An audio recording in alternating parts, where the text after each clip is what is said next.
In a significant shift in U.S. foreign policy, the Trump administration has announced the cancellation of 83% of the contracts associated with the U.S. Agency for International Development (USAID). This decision, articulated by Secretary of State Marco Rubio, marks a historic pivot in how the United States engages with global humanitarian efforts, which could have dire consequences for millions around the world. In a post on social media platform X, Rubio stated, "After a 6-week review, we are officially canceling 83% of the programs at USAID." He characterized the 5,200 contracts that are now terminated as expenditures that did not serve and in some cases even harmed the core national interests of the United States. The remaining contracts, estimated at around 1,000, will now be managed directly by the State Department. A move that has drawn criticism for bypassing congressional approval. This drastic overhaul aligns with Trump's broader strategy to reshape U.S. foreign aid, which began with a 90-day suspension of all foreign assistance shortly after he took office for a second term. Under the supervision of the Department of Government Efficiency (DOGE), led by billionaire entrepreneur Elon Musk, the administration's review of USAID has been described as overdue and historic reform by Rubio, who praised the efforts to streamline government spending and consolidate agencies.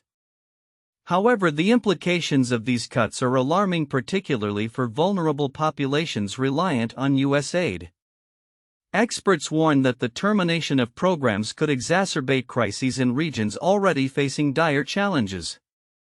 For instance, aid groups indicate that the halt in assistance could severely impact famine prevention efforts in the Democratic Republic of the Congo and access to clean water in Burkina Faso. A series of internal memos from USAID officials underscore the severity of the situation. Nicholas Enrich, the acting assistant administrator for global health, highlighted in his communications that the pause in life-saving programs could lead to increased mortality rates and a surge in diseases such as malaria and tuberculosis. Enrich projected that without U.S. support, 1 million starving children would lack access to nutrition and as many as 166,000 individuals could die from malaria, an alarming 39% increase from current levels. Health specialists have echoed these concerns, emphasizing that the cuts could have irreversible effects. Jeanette Bailey from the International Rescue Committee noted that the organization had received termination notices for a substantial number of its stabilization centers for malnourished children, pointing to a troubling trend of underfunding and operational disruptions. The reaction from the international community has been one of shock and dismay. Teresa Casiva, director of the Global Program on TB and Lung Health at the World Health Organization, warned that the cessation of U.S. funding could have fatal consequences for millions worldwide, a sentiment echoed by other health advocates who stress the critical role that U.S. aid plays in addressing global health issues. As the dust settles on this momentous decision, the focus will likely shift to the ramifications for U.S. foreign policy moving forward. The administration's pivot towards a more isolationist stance, encapsulated in the America First ideology, signals a departure from previous strategies that emphasized the importance of international partnerships and humanitarian assistance in fostering global stability. Looking ahead, the potential for a reshaping of U.S. foreign aid and its impacts on global health and security will remain a pressing concern. As the administration moves forward with its plans, the consequences for the world's most vulnerable populations will undoubtedly be scrutinized, raising critical questions about the future of American influence on the global stage and the humanitarian obligations that come with it. In a significant shakeup at the Pentagon, Secretary of Defense Pete Hegseth is reportedly poised to dismiss a number of senior military leaders, including prominent generals and admirals. Sources familiar with the situation indicate that Hegseth's actions stem from a desire to rid the Department of Defense of officials perceived as either overly political or too closely aligned with former Secretary of Defense Lloyd Austin. This anticipated purge raises questions about the future direction of U.S. military leadership and its impact on national defense strategy. Rumors of impending dismissals have circulated for several weeks, and a formal list of potential targets has been shared with Republican lawmakers, suggesting that changes could occur sooner rather than later. Notably, the list reportedly includes General C.Q. Brown, the current chairman of the Joint Chiefs of Staff, whom Hegseth has previously criticized for his focus on diversity, equity, and inclusion (DEI) initiatives within the military. During a November podcast, Hegseth stated, "First of all, you've got to fire the chairman of the Joint Chiefs," expressing a clear disdain for DEI efforts that he believes detract from the military's primary mission of warfighting. In addition to General Brown, the list reportedly includes Admiral Lisa Franchetti, the first woman to serve as Chief of Naval Operations and on the Joint Chiefs of Staff. Hegseth's recent writings have suggested that her appointment was more a matter of gender representation than merit, stating, "If naval operations suffer, at least we can hold our heads high, because at least we have another first." Such comments have sparked significant debate about the implications of gender and diversity in military leadership roles. The potential for this shakeup comes at a time when the Pentagon is already grappling with budgetary constraints and workforce reductions. Hegseth has ordered a substantial 8% annual budget cut over the next 5 years, which could lead to mass layoffs of civilian employees, particularly those on probation. This drive for efficiency, however, has raised alarms among some defense officials who fear that hasty terminations may violate laws and undermine military readiness. Adding to the controversy, Hegseth has also made headlines for his dismissal of climate change initiatives within the military. In a recent tweet, he emphatically stated, "The Adeptov defense does not do climate change crap. We do training in warfighting." This stark position reflects a broader ideological shift within the Department of Defense under Hegseth's leadership. As he distances the military from what he terms climate zealotry and prioritizes traditional warfighting capabilities over climate-conscious programs. Critics of Hegseth's stance argue that ignoring the implications of climate change could have dire consequences for national security. Experts have long warned that climate-related issues, such as resource scarcity, can exacerbate conflicts and lead to increased military engagements worldwide. The disconnect between Hegseth's rhetoric and the realities of global instability due to climate change has sparked criticism from various quarters, suggesting that such a narrow focus may ultimately hinder the military's operational effectiveness. As Secretary Hegseth prepares for what could be a dramatic reshaping of military leadership, the implications of his decisions will likely resonate far beyond the halls of the Pentagon. The future of U.S. military strategy, particularly in an era where climate change and global resource conflicts are increasingly relevant, remains uncertain. Observers will be closely monitoring how these developments unfold and what they mean for the Department of Defense's ability to adapt to new challenges in a rapidly changing world. In a striking revelation, Robert F. Kennedy Jr., the newly appointed Secretary of Health and Human Services, has stirred controversy by alleging that a vast majority of vaccine advisors have conflicts of interest. His claims, made during his confirmation hearings and subsequent interviews, have raised alarm among public health advocates and sparked a flurry of responses from experts in the field. However, a thorough investigation conducted by NPR reveals that Kennedy's assertions about the Advisory Committee on Immunization Practices (ACIP), which is crucial in shaping vaccine policy, are fundamentally misleading.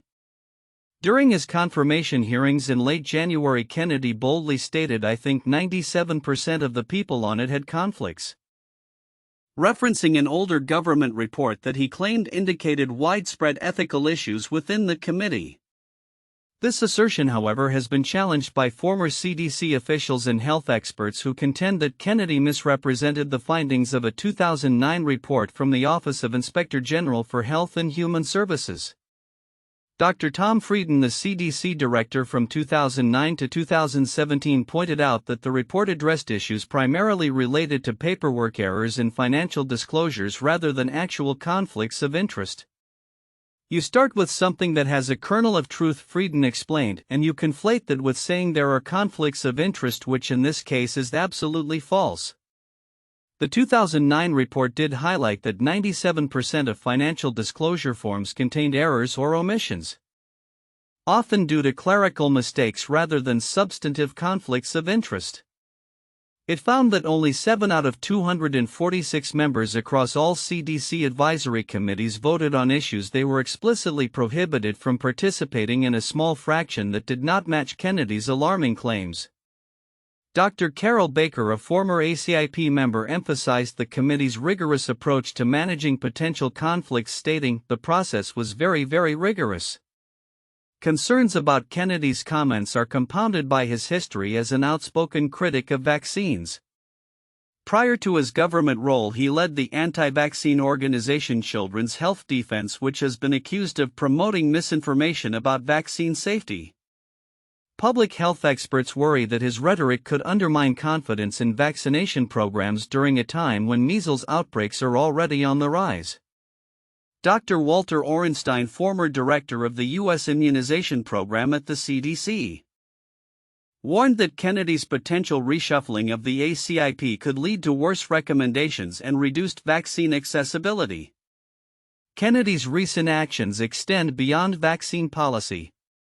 He has also directed the FDA to revise regulations concerning food safety, aiming to enhance transparency for consumers and eliminate loopholes that allow companies to introduce new food ingredients without notifying the agency.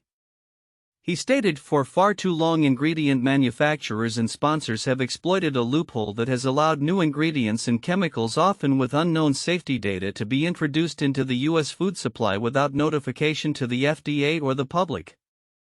However, Kennedy's approach to public health has drawn scrutiny for straying from established scientific consensus.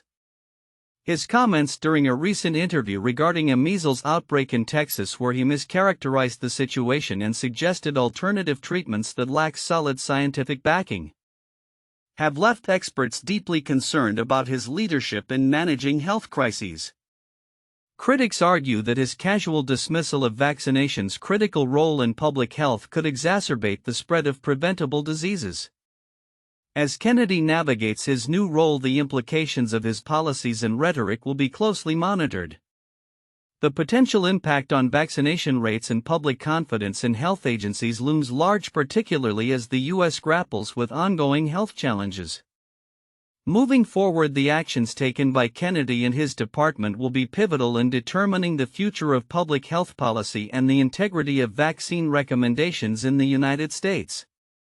Public health advocates are urging vigilance, emphasizing that the stakes are high when it comes to ensuring the safety and efficacy of vaccines, which are vital to preventing outbreaks and safeguarding public health. In a significant first month at the helm of the U.S. Department of Justice, Attorney General Pam Bondi has made headlines with a series of high-profile arrests and initiatives aimed at combating violent crime, dismantling criminal networks, and reshaping the agency's approach to federal law enforcement. Bondi, who took her oath on February 5, has emphasized her commitment to what she terms the Make America Safe agenda, a directive aligned with the policy priorities of the Trump administration. One of the most notable achievements during Bondi's early tenure is the apprehension of individuals linked to ISIS and various criminal enterprises. The Justice Department successfully arrested an ISIS-linked terrorist in New York who allegedly provided financial support to the organization, as well as Mohammed Sharifullah, an accused planner of the devastating Abbey Gate bombing in Afghanistan that resulted in the deaths of 13 U.S. service members and over 160 civilians. This extradition was celebrated by FBI Director Kash Patel, who stated 3.5 years later, "Justice for our 13," highlighting the ongoing pursuit of accountability for past tragedies. In addition to targeting terrorists, Bondi's DOJ has made strides in addressing human trafficking and drug cartels. The department arrested 2 individuals believed to be orchestrating one of the largest human smuggling operations in the United States and secured custody of 29 defendants from Mexico, including notorious drug lord Rafael Caro Quintero, who has long evaded justice for his alleged role in the murder of a DEA agent in 1985.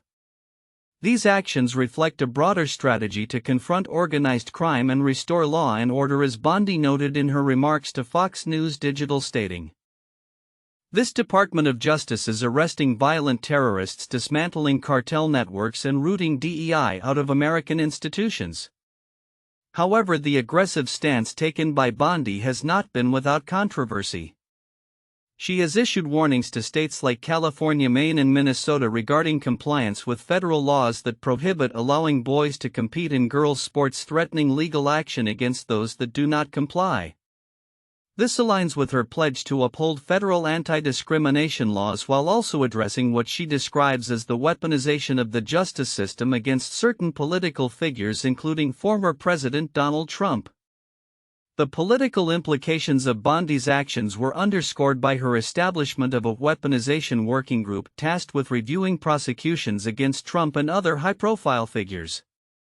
Critics, including Christine Soto de Berry, the founder of the Prosecutors Alliance, argue that this move raises serious concerns about impartiality within the justice system. They caution that the politicization of legal proceedings undermines the integrity of the judicial process and poses a threat to the rule of law. In a separate but related issue, the mother of attorney Vanessa Mata, who was embroiled in a scandal involving alleged staged wrecks, has reached out to Bondi for intervention, claiming her daughter is a victim of targeted persecution. Mata faces serious charges including conspiracy and obstruction of justice, and her case has drawn attention amidst ongoing investigations into corruption and fraud in various legal circles. As Bondi's DOJ continues to navigate these complex issues, the outcomes of these initiatives will likely shape the landscape of law enforcement in the United States. With promises of further actions against violent crime and commitment to federal law enforcement standards, Bondi has indicated that this is just the beginning. As the department gears up for what lies ahead, it remains to be seen how these efforts will impact both public safety and the broader political climate as the 2024 election approaches. The coming months may well reveal whether Bondi's aggressive tactics will result in lasting change or further entrench the contentious debates surrounding justice and accountability in American society. In a striking departure from traditional economic rhetoric, Treasury Secretary Scott Bessent has articulated a vision of the American dream that deliberately excludes the notion of cheap goods. Speaking at the Economic Club of New York on March 6, Bessent asserted that access to inexpensive products does not define the American dream. Instead, he emphasized the ideals of prosperity, upward mobility, and economic security, suggesting that a broader and more meaningful interpretation of the American dream is necessary in the face of current economic policies. This perspective emerges at a pivotal moment for the Trump administration following President Donald Trump's election victory in 2024, which was heavily predicated on promises to reduce the cost of living for American families. However, with the administration now engaged in a controversial tariff campaign aimed at reshaping trade dynamics, Bessent's comments represent a significant shift in the administration's narrative. For too long, the designers of multilateral trade deals have lost sight of this, he remarked, indicating a desire to realign U.S. trade policy to better serve domestic interests. Bessent's remarks come on the heels of the administration's implementation of substantial tariffs, including a 25% levy on imports from Canada and Mexico. Critics argue that such tariffs could lead to rising prices for American consumers, undermining the very cost reductions Trump promised during his campaign. However, Bessent dismissed concerns over increased consumer prices, framing the tariffs as a necessary measure to protect American jobs and bolster the economy. If another country's practices harm our own economy and people, the United States will respond, he stated, reinforcing the administration's America First approach. The implications of this policy shift are profound. Economic analysts note that while tariffs may protect certain industries, they could also stifle consumer spending and economic growth. Indeed, recent data indicates that consumer spending has begun to decline at its fastest rate in 4 years, with the S&P 500 dropping 2.7% and the Nasdaq losing 4% in just a few days. This downturn raises questions about the efficacy of the Trump administration's economic strategy and its potential to deliver on the promised revitalization of the American economy. As the administration navigates these turbulent economic waters, Bessent's comments signal a broader ideological pivot. Traditionally, both Republican and Democratic policies have celebrated the accessibility of affordable goods as a hallmark of the American dream. However, by asserting that economic empowerment and upward mobility should take precedence, Besant is calling for a re-evaluation of long-standing economic principles that prioritize consumer prices over comprehensive economic health. This evolving narrative reflects the administration's struggle to balance the immediate needs of consumers with its long-term vision of an economically secure America. The stark reality is that achieving the basics of the American dream, such as home ownership, retirement savings, and education for children, has become prohibitively expensive, with recent estimates placing the total cost at roughly $4.4 million, a figure that far exceeds the net worth of the average American family. As the administration continues to grapple with the implications of its trade policies and economic strategies, the question remains: can the Trump administration reconcile its ambitious vision for the American dream with the realities faced by everyday Americans? The coming months will be critical in determining whether this shift in focus can translate into tangible improvements for the economy or if it will lead to further disillusionment among constituents. The outcome will undoubtedly shape the landscape of American economic policy for years to come. In recent weeks, the reliability of government economic data has come under scrutiny as the Trump administration implements significant changes that could reshape how these figures are reported and interpreted. Concerns about the integrity of this data echo loudly within financial and political circles, as economic reports play a pivotal role in guiding business decisions and influencing public policy. With the recent disbanding of advisory committees that previously offered insights into improving economic statistics, and statements from Commerce Secretary Howard Lutnick suggesting a recalibration of gross domestic product (GDP) calculations, experts are questioning the potential for politicization of crucial economic data. Every month, the federal government releases a variety of economic indicators, from inflation rates to employment figures, which are closely monitored by businesses, investors, and policymakers alike. These statistics, traditionally viewed as impartial and rigorously vetted, are essential for informed decision-making. However, the recent actions taken by the administration have prompted alarms about their reliability. Statistical agencies live and die by trust, says Erica Grosjean, a former commissioner of the Bureau of Labor Statistics. She emphasizes that if the data is perceived as untrustworthy, it risks being disregarded by those who rely on it to drive economic decisions. The Trump administration's decision to terminate 2 advisory committees responsible for consulting on economic data raises questions about the motivations behind these moves. Grosjean, who was recently informed of her dismissal from the Federal Economic Statistics Advisory Committee, argues that continuous improvement is vital for accurately measuring a dynamic economy.